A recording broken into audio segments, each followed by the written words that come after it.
Les centrales syndicales du Burkina Faso et les syndicats autonomes regroupés au sein de l'Union d'action syndicale ont battu le pavé ce 1er mai 2016 à l'occasion de la commémoration du 130e anniversaire de la lutte héroïque des ouvriers de Chicago. Cette année, ce qui a été convenu d'appeler la fête du travail a été marqué par une remise de cahiers de doléances des syndicats au gouvernement et d'un meeting dans les nouveaux locaux de la Bourse du travail de Ouagadougou.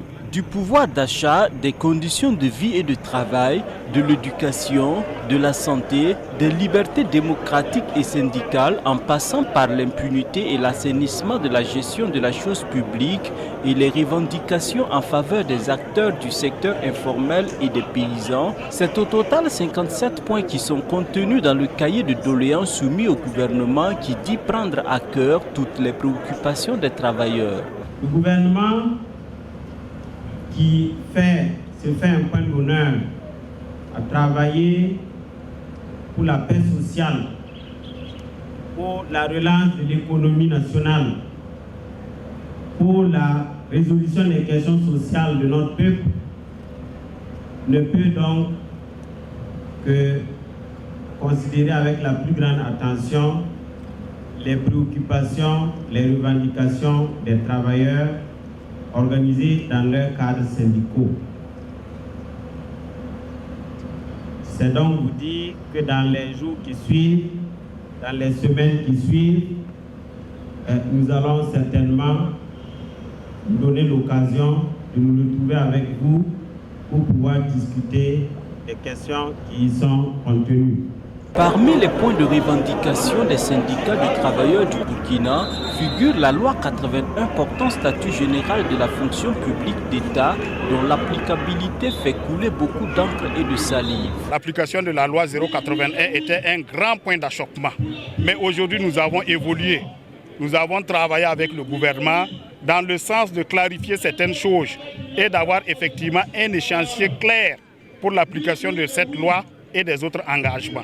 Voilà pourquoi nous sommes restés sur notre position à montrer notre force et non aller en action. Se penchant sur les 4 mois de gestion de l'État du président du Faso, l'Union d'action syndicale dira qu'elle est marquée par un tâtonnement dans la mise en place laborieuse des nouvelles structures et des nouvelles autorités.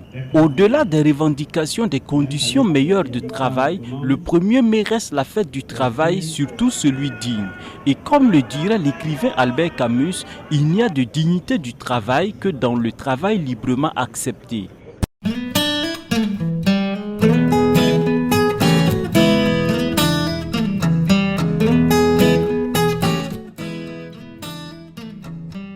Le RENLAC en tant qu'organisation dont la mission est d'œuvrer pour une garantie de la bonne moralité et la transparence dans la gestion de la chose publique se sent bien interpellé pour donner sa lecture sur l'audit de la transition et divers autres sujets d'actualité. La corruption et la malversation révélées, le RENLAC soutient et encourage la punition de toute personne impliquée dans les actes de délinquance. Pour le RENLAC, les différents manquements constatés doivent faire l'objet d'une répression sans complaisance. Toutes les personnes impliquées dans ces manquements, quelle que soit leur qualité, quel que soit leur rang, qu'ils soient des hommes politiques ou des acteurs de la société civile, doivent répondre à leur forfait. Et cela concerne aussi bien le personnel qui a participé au tripatouillage que tous ceux qui ont pu bénéficier de ces parcelles ou tirer profit de ces différents manquements. Bruno Goudma-Kéré, chargé de plaidoyer de RENLAC, nous fait la synthèse de la conférence. Nous avons pensé qu'il était nécessaire de convoquer cette conférence de presse pour nous prononcer non seulement sur l'audit de la transition, puisque maintenant les résultats de cet audit sont disponibles, nous pouvons nous prononcer maintenant. Et deuxièmement, nous avons voulu saisir cette opportunité pour nous prononcer sur bien d'autres préoccupations qui nous tenaient à cœur. Donc vous avez la question de la reprise des concours de 2015 qui ont été annulés. Vous avez également la question des soupçons qui pèsent sur des acteurs de la justice. Et vous avez, la question de la déclaration d'intérêt et de patrimoine. Et vous avez suivi tout récemment que les membres du gouvernement Thiéba ont rendu public et ces déclarations ont été publiées au journal officiel.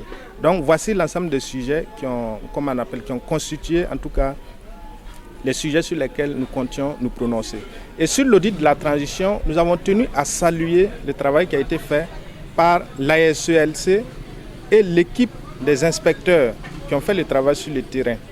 Et deuxièmement, nous avons tenu à interpeller les autorités sur la nécessité de doter cette structure-là des ressources financières et humaines nécessaires pour l'efficacité de ces actions.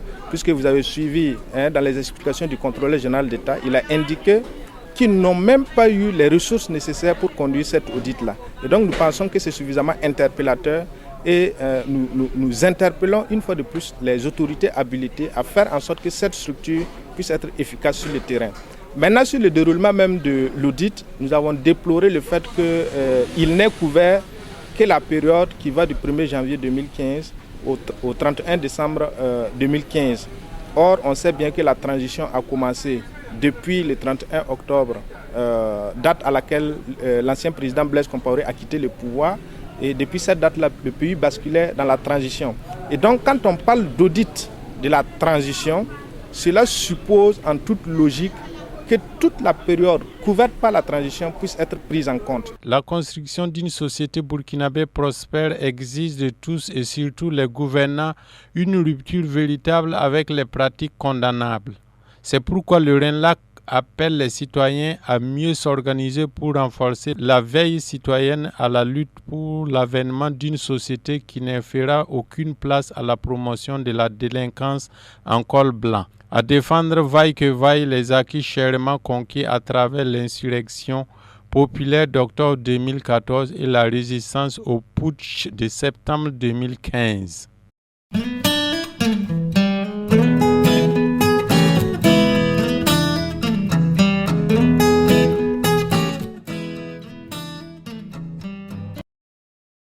Classée 46e au plan mondial en 2015 selon Reporters sans frontières, la presse burkinabé se hisse en 2016 à la 42e place au plan international, 5e au classement africain et premier en Afrique francophone. Un classement qui ravit pas mal d'acteurs dont le comité de pilotage du Centre national des presses Norbert Zongo qui œuvre pour une grande liberté d'information et d'expression au Burkina Faso. Placée sous l'égide de l'UNESCO, cette 24e Journée mondiale de la liberté de la presse est commémorée sous le thème « Accès à l'information et aux libertés fondamentales, c'est votre droit ». Un thème évocateur qui interpelle sur la problématique du traitement de l'information. La liberté ne veut pas dire s'extraire de la ligne éditoriale. Chaque organe de presse a une ligne éditoriale. C'est pour ça, dans nos médias, nous avons ce que nous appelons la clause de conscience, qui fait lorsqu'un journaliste se trouve en contradiction avec la liberté, la ligne éditoriale de son organe, qu'il peut se retirer. Mais aujourd'hui, que ce soit les médias de service public ou les médias privés, il y a une liberté de ton assez forte. Au niveau des médias de service public, il y a le fait que nous devons garantir l'accès de tout le monde à ces médias-là. Mais il ne faut pas perdre de vue que ces médias-là sont également là pour accompagner le gouvernement en termes de communication de son action gouvernementale. Donc une chose est de donner l'accès à tout le monde et une chose est de respecter la ligne éditoriale. Notre ligne éditoriale, c'est l'accompagnement de l'action du gouvernement et la liberté qui est donnée à tous les acteurs de participer. Au niveau de la presse privée, vous avez cette pluralité des points de vue. Et je pense que notre pays s'enrichit de ces courants-là parce que les opinions sont données, les opinions sont diverses.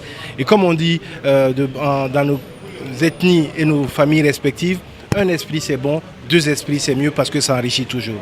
Ce 3 mai se commémore au Burkina Faso dans un contexte de renouveau, d'où le choix du thème « La presse du Burkina Faso face aux défis des renouveaux démocratiques ». Le comité de pilotage voudrait à travers ce thème rendre un vibrant hommage aux hommes et femmes des médias ainsi qu'aux différents organes de presse qui ont largement contribué à ce début du renouveau qui s'annonce dans notre pays. À tous les confrères qui, d'une manière ou d'une autre, se sont investis pour rendre ces rêves possibles, le Centre de presse vous salue. C'est sur les chantiers de la construction de ces rêves que Norbert Zongo est tombé la plume à la main. Le comité de pilotage du Centre national de presse Norbert Zongo n'a pas dérogé à la règle comme chaque année et lancé le concours du prix de la meilleure journaliste qui succédera à Laure Sawadogo, lauréate de 2015. La grande gagnante emportera la somme de 1 million de francs CFA le 20 octobre 2016 à l'occasion de la célébration de la Journée nationale de la presse.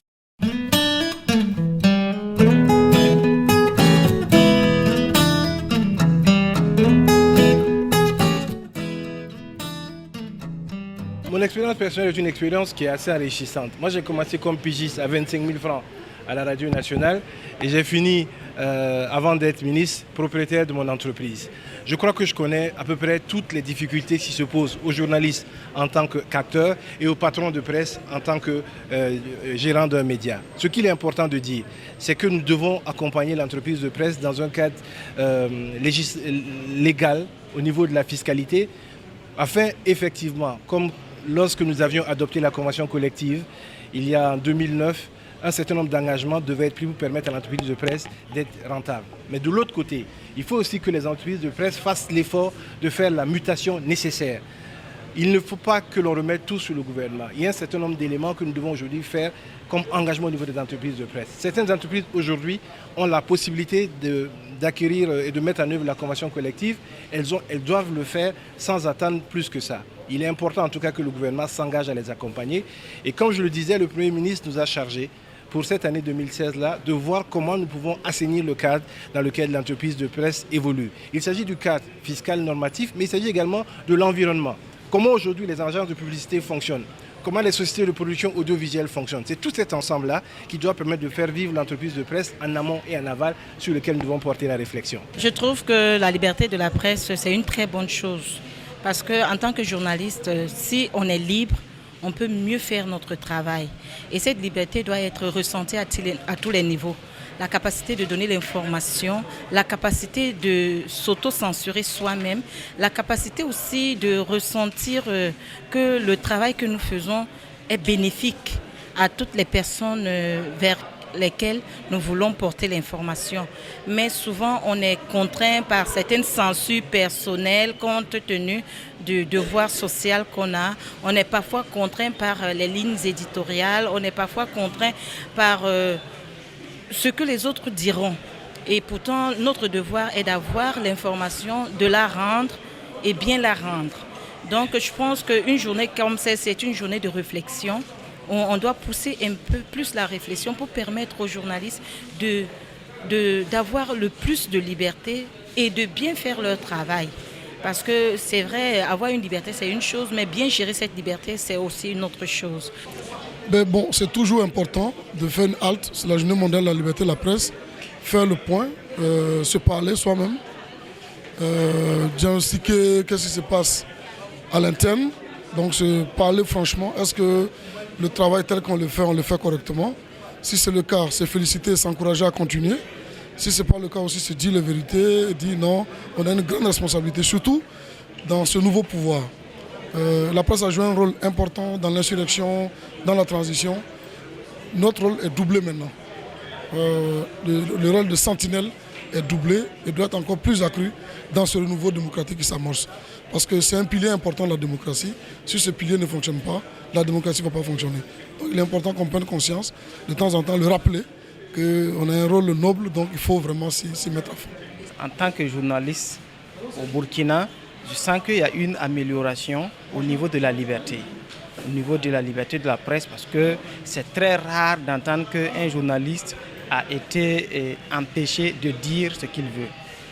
Maintenant, liberté ne veut pas dire aussi qu'il faut occulter la liberté des autres.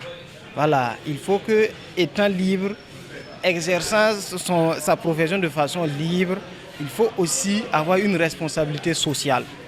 Voilà, est-ce que telle info, si je la diffuse, ça ne va pas créer des troubles dans le pays? Le journaliste est un bâtisseur, ce n'est pas un destructeur. Donc je pense que dans notre liberté, nous devons chercher aussi le bien commun. En tant qu'animateur des médias, en tant que centre de presse Norbert Zongo, nous avons estimé qu'il était bon d'interpeller notre responsabilité sur le fait que le journaliste en fait, a le devoir effectivement de sortie des alliances politico-politiciennes pour donner l'information en toute indépendance et en toute crédibilité. C'est ce que nous avons voulu dire à travers notre message en parlant de brebis galeuses. Parce que l'information, effectivement, c'est un droit. Le devoir d'informer, c'est notre métier. Mais ça n'autorise pas tout. Notre métier a des règles, notre métier a des principes. Et nous sommes dans une société aussi qui a des principes. Et il faut effectivement que tous journalistes que nous sommes, nous sachions raison garder. Et puis reconnaître que le fait que nous soyons journalistes ne nous donne pas droit à tout et de dire tout sur tout le monde et à n'importe quel moment.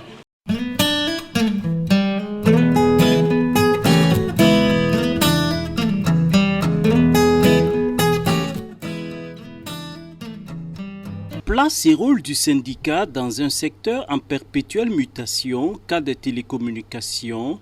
C'est autour de ce thème que les congressistes du 18e congrès du Sinatel se pencheront ces 2 jours à Ouagadougou. À travers cette problématique, les congressistes entendent passer en revue les enjeux et les défis du secteur de la télécommunication afin de prendre ensemble les mesures idoines pour organiser les actions à la hauteur des attentes des travailleurs. On constate que dans les entreprises, de plus en plus, les travailleurs ont des difficultés suite à l'externalisation et à la sous-traitance opérée par les opérateurs de téléphonie.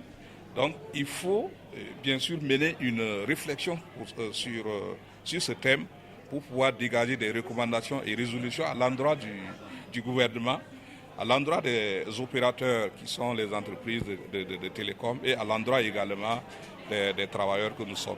Ce congrès donne l'occasion également à l'équipe dirigeante de dresser le bilan de son action depuis qu'elle conduit le Sinatel. Il a s'agit d'abord de faire appliquer les textes réglementaires dans notre pays, dans les entreprises. Ceci s'est traduit en 2013, fin 2012, début 2013, par un sitting de 12 jours à l'ONATEL pour faire respecter les décrets portant fixation de la prime d'ancienneté au Burkina Faso. Également, nous avons installé les comités dans les différentes entreprises telles que RTL, IBM et Ericsson. Nous avons pour pratiquement l'ensemble des travailleurs, fait des formations à leur bénéfice. Quelques points de bilan sans être très exhaustif. En rappel, les télécommunications sont un élément crucial de la société moderne. En 2006 déjà, l'industrie des télécommunications représentait un revenu de 1200 milliards de dollars, soit 3% du revenu mondial. Preuve que les télécommunications représentent un secteur d'activité économique significatif. Raison pour laquelle le secteur subit de très fortes mutations au plan international, africain et national.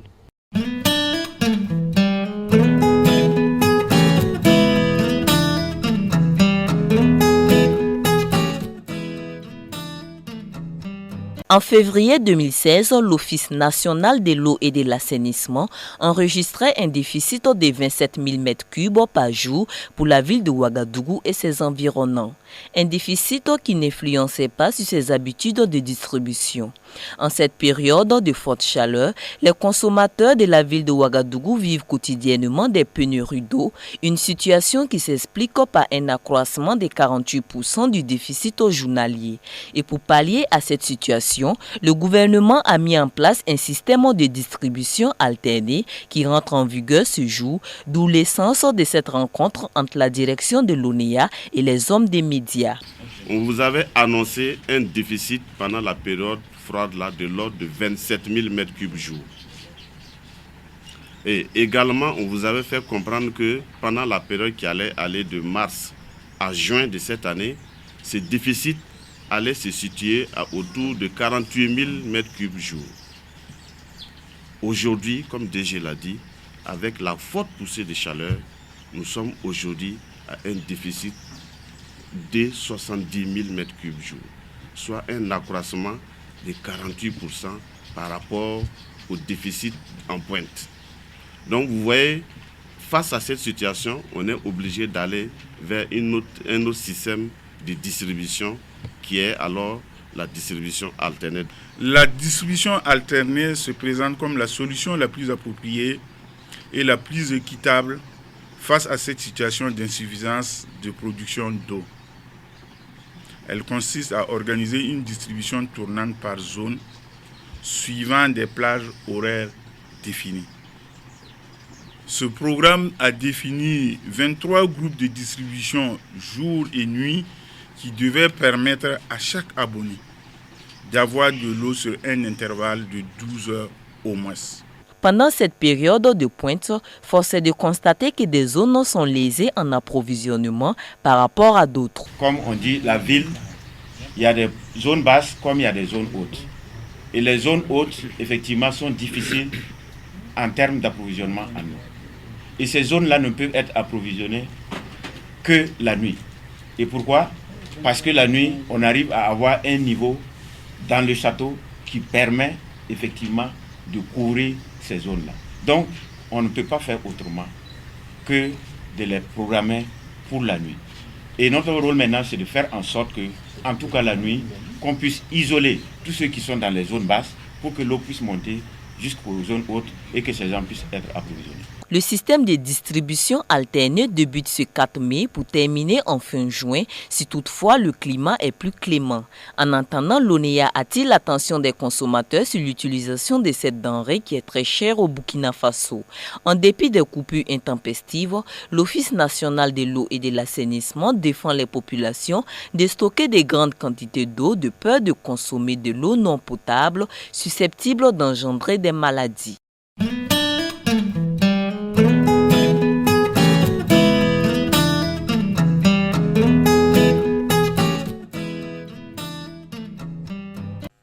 Le collectif pour un peuple uni a convié la presse ce matin pour donner une analyse sur un certain nombre de points sur la situation nationale, la gestion de la transition et le pouvoir du président Roch-Marc Christian Kaboré sont entre autres les sujets abordés.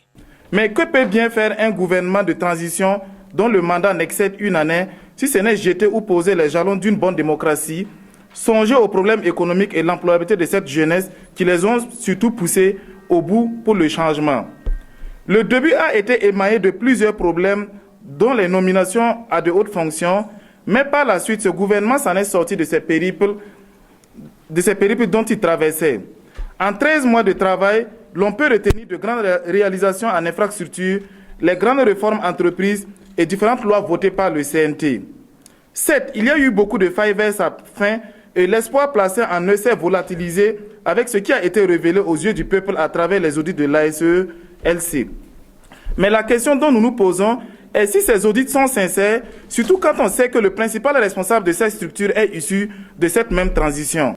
De ce fait, le président Roch fera mieux de tourner la page de la transition, confier les irrégularités aux autorités compétentes du moment qu'il y a une séparation de pouvoir et faire face aux réalités qui l'attendent, notamment celles du peuple, que de nous distraire par sa faiblesse.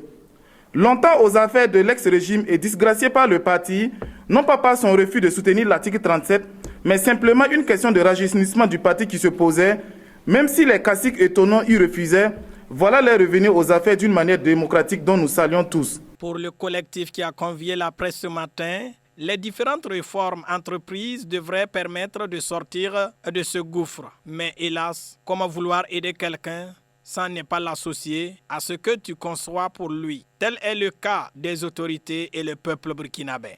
Donc on ne peut parler d'un bilan positif sur ces 100 jours. Ce que l'on peut retenir de sa gestion jusqu'à nos jours, ce sont une grogne sociale grandissante, manque d'autorité de l'État, une insécurité grandissante, des Cologoyogos en gestation partout au Burkina, narguant nos FDS, qui arment, financent et les outils. Un ministre de la Sécurité oubliant et ignorant ses prérogatives en se baladant comme s'il était en campagne électorale. En somme, un président qui tâtonne, un premier ministre et plusieurs de ses ministres inexpérimentés. Et à tout cela, le collectif propose quelques pistes de solutions. Dans ce sens, nous préconisons l'envoi à la retraite anticipée de ces généraux, la prise en main du commandement et la promotion de ces jeunes cadres de l'armée qui ont tant donné pour leur pays et continuent de le faire. Quant à la justice, il faut résoudre le problème de crise de comportement, corruption, excès de gel, incompétence, l'incompréhension des procédures de la justice, précipitation, etc., qui entend cette justice et l'éloigne du justiciable. Le président Roch doit aller plutôt dans le sens des grands axes du développement que de vouloir gouverner dans la rumeur et les humeurs des uns et des autres ou léser certains corps au profit d'autres.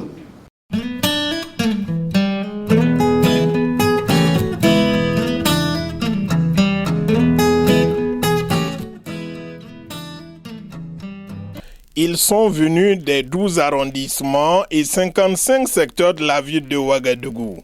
Eux, ce sont les 543 candidats de l'IPC qui iront à la conquête de l'électorat au poste de conseiller et de maire aux élections municipaux du 22 mai prochain.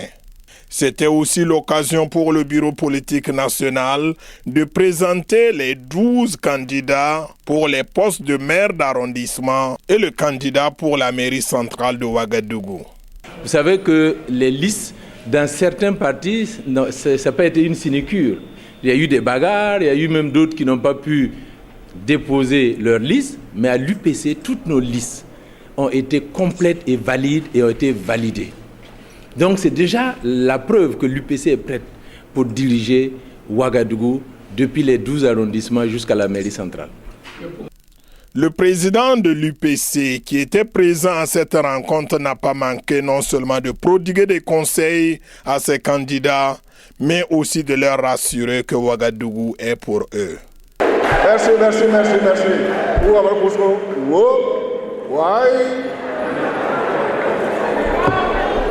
The world was the young Nanan Menti to Nana Singing. I'm telling them to Pongo, but I'm in Tiponga. Nanan to Nanan Singing. I'm taking them to Nere to Songo when I wrote it. That's all I was. Warokia, Tontina Capital. Haya, what Tim Hatama. Monti capital là, obéam tia pas chaque jour. Dans l'amti Burkina Faso capital là, il est pas chaque jour. Voilà monti pas chaque là. Tiens Ousso capital là, il y a opposition en guerre en chaud. Dans l'amti Yamane, Kanamane, tiens Kawame, mais ton opposition est ton terrain à Choukhado. La même tiens n'a tourna. Bala. Il faut qu'il y ait ça. Mi kena ko mi kere mim ti yam ka dia tunda sa e ke ke ko hawso e mi e ko man toto wona me mana na ti ton parti o UPC a kali ya bungu yuri ya watan su bum o ya kwera o ya woko dala hanyeta ya panta. Nathanaël Ouedraogo, le candidat au poste de maire central de la ville de Ouagadougou, nous dévoile ici quelques points des axes stratégiques pour un développement harmonieux de la capitale. Le visage humain, c'est ce que vous savez, notre capitale, on nous a souvent dit que ce n'est pas n'importe qui peut vivre à Ouaga. Mais nous pensons que tout le monde doit pouvoir vivre à Ouaga. Nous devons pouvoir cohabiter. Le pauvre doit cohabiter avec le riche. Le mendiant doit pouvoir collaborer avec l'entrepreneur. Les commerçants, qui sont des petits commerçants, doivent pouvoir exercer librement et en toute quiétude leur commerce. Les femmes qui vendent les légumes doivent pouvoir le faire. La circulation doit être fluide. Nous devons pouvoir avoir des pistes où les vélos peuvent passer, où les piétons peuvent marcher, qui doivent être fleuries. On doit pouvoir s'asseoir sur un banc et se reposer à l'ombre d'un manguier et cueillir son fruit. Non, l'eau, vous savez, il n'y a pas d'eau et sans eau, il n'y a pas de vie. L'eau, c'est la vie. On ne peut pas dire Ouagadougou n'a jamais eu cette soif depuis 1967, soit 49 ans. Et ceux qui ont gouverné ce pays n'ont pas anticipé. Parce que geler aussi, c'est anticiper. Et voilà qu'aujourd'hui, on vous dit, vous devez boire, vous laver une fois par jour, parce que le deuxième jour, vous ne pourrez pas le faire, il faut attendre le troisième. Est-ce que c'est humain? Non, nous allons rendre l'eau accessible à tout le monde, l'électricité accessible à tout le monde. Et cela, ça s'appelle gérer et ça s'appelle anticiper, ça s'appelle planifier. Et notre président l'a si bien dit, nous avons les capacités, nous avons les compétences, nous avons l'expérience. Moi-même qui vous parle, j'ai été responsable de l'assainissement de la ville de Niamey et j'ai reçu le trophée du meilleur organisme de développement en Afrique en 2008. La jeunesse, les femmes, l'environnement, le sport, la culture, les logements, la santé et le social sont entre autres les volets sur lesquels Nathanaël Ouedraogo compte développer pour faire de Ouagadougou une ville moderne à visage humain.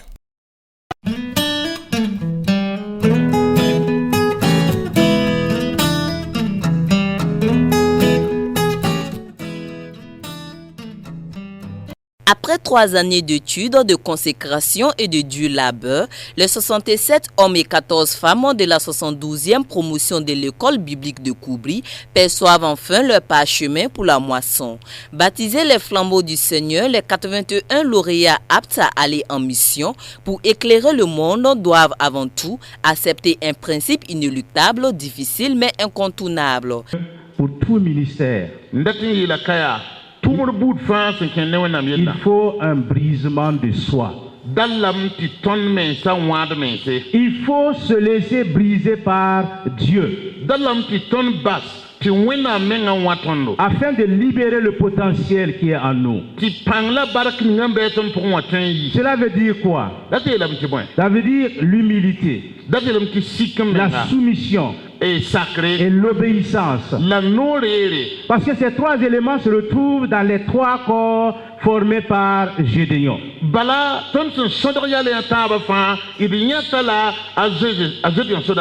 devait se soumettre à ses ordres,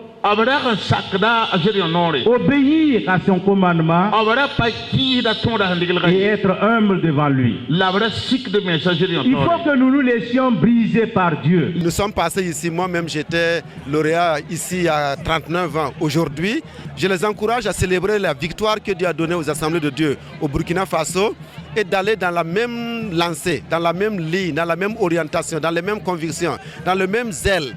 Et tout ce qui a été semé depuis 75 ans pourrait aussi les accompagner dans leur promotion s'ils sont véridiques à la parole de Dieu pour remporter des victoires. Les recommandations que les différents serviteurs de Dieu leur ont données, c'est vraiment, je n'ai rien à ajouter. Il faut vraiment aller et savoir briser le vase, s'humilier devant le Seigneur pour pouvoir briller. Et nous pensons qu'ils vont prendre bonne note de ce qui leur a été dit afin que le Seigneur croisse et qu'eux ils diminuent. Parce que quand le serviteur de Dieu veut croître, alors c'est le Seigneur qui diminue. Mais nous voulons que le Seigneur croisse et qu'il diminue. C'est ainsi qu'ils seront de véritables serviteurs du Seigneur. Par la voix de Suzanne Caboret, les 81 récipiendaires ont gratifié le corps enseignant pour toutes ces années de patience et d'apprentissage. Dispensés en moré et en français, les lauréats ont acquis des connaissances dans le domaine biblique et pastoral, mais aussi dans d'autres domaines dont le maraîchage, la famille ou encore l'élevage. Nous, 72e promotion, sommes conscients que seule la parole de Dieu demeure l'unique puissance pouvant sauver le monde. Nous sommes conscients aussi de la présence du Saint-Esprit dans son Église pour l'aider dans l'annonce de l'Évangile. D'ailleurs, le Seigneur Jésus-Christ l'a déclaré dans Actes 1:8. Mais vous recevrez une puissance, le Saint-Esprit survenant sur vous, et vous serez mes témoins à Jérusalem, dans toute la Judée, la Samarie et jusqu'aux extrémités de la terre. Aussi, nous sommes déterminés à œuvrer avec la connaissance acquise et par la puissance du Saint-Esprit à combattre le bon combat pour le salut des âmes. En tant que directeur et en tant qu'enseignant de cette école, je suis satisfait de ces étudiants.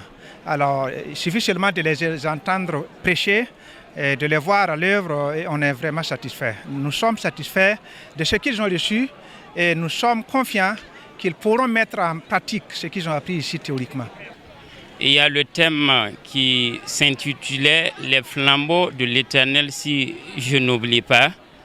Et cela est un thème quand même qui est d'actualité. Il ne suffit pas seulement d'avoir le flambeau, mais il faudra que ce flambeau puisse continuer à scintiller, continuer à donner de la lumière, une flamme, pour nous dire que c'est un rappel à tous ceux-là qui sont passés par ici, que nous avons tous un flambeau et le flambeau doit toujours brûler.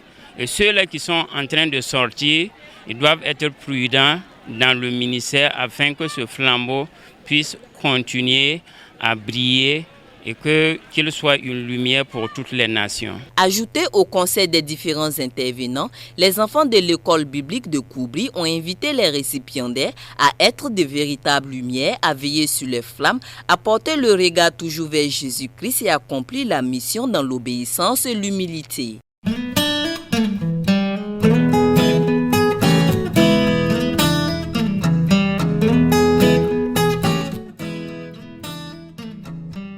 Le vice-président du Larango à pied d'œuvre avec le soutien du préfet et du chef coutumier de Koubri pour l'implantation d'un arbre, moment symbolique en cette date qui marque la double commémoration du 75e anniversaire de l'école biblique de Koubri et la sortie de la 72e promotion.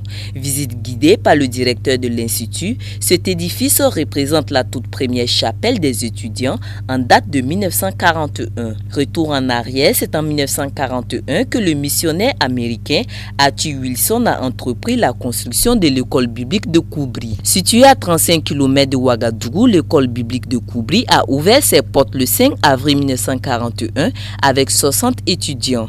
Institut de formation biblique, l'école a formé jusqu'à nos jours plus de 2600 étudiants, dont le but principal est la formation spirituelle et académique des serviteurs et servantes de Dieu. Après 75 ans d'existence de l'école biblique de Koubri, c'est une reconnaissance à l'éternel Dieu qui nous a fait grâce d'avoir une vision des missionnaires qui sont venus, d'avoir des nouveaux convertis qui étaient plus ou moins analphabètes, qui ont été formés dans le tas pendant 3 ou 6 mois de formation de base et qui plus tard ont rejoint cette école biblique à Koubri pour être formés.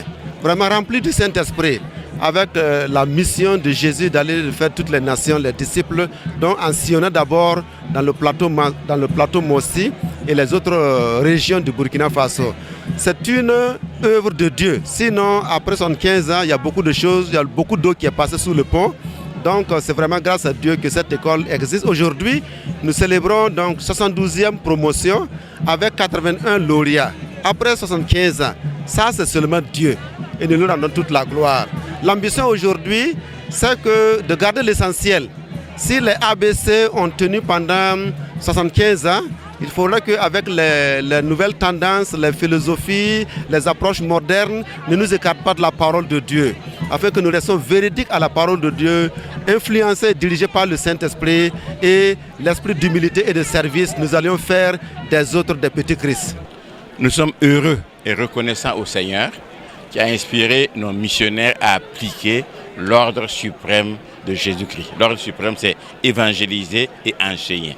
Nous ne pouvons pas seulement former des convertis sans enseignement. Ça amènerait des hérésies.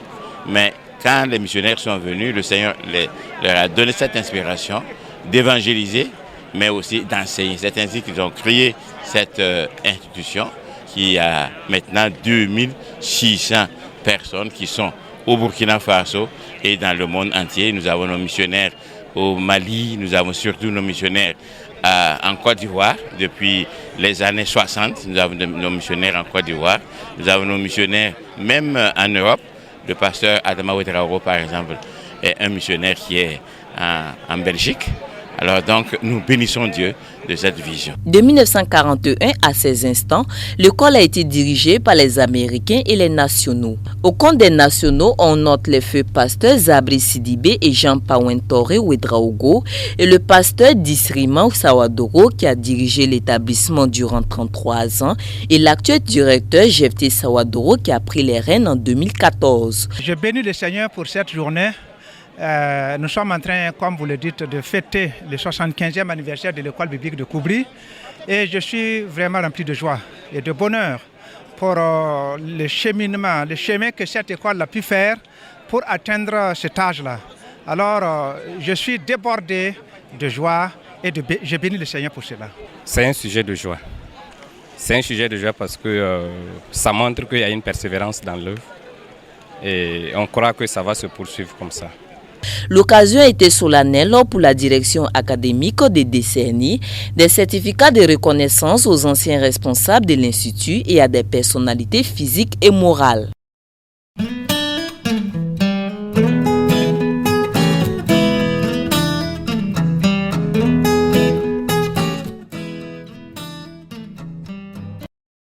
Baptisé Lève-toi et brille, Ila Sylvie Nikiema, connue sous le pseudonyme Ella Nikiema, revient avec un nouvel opus.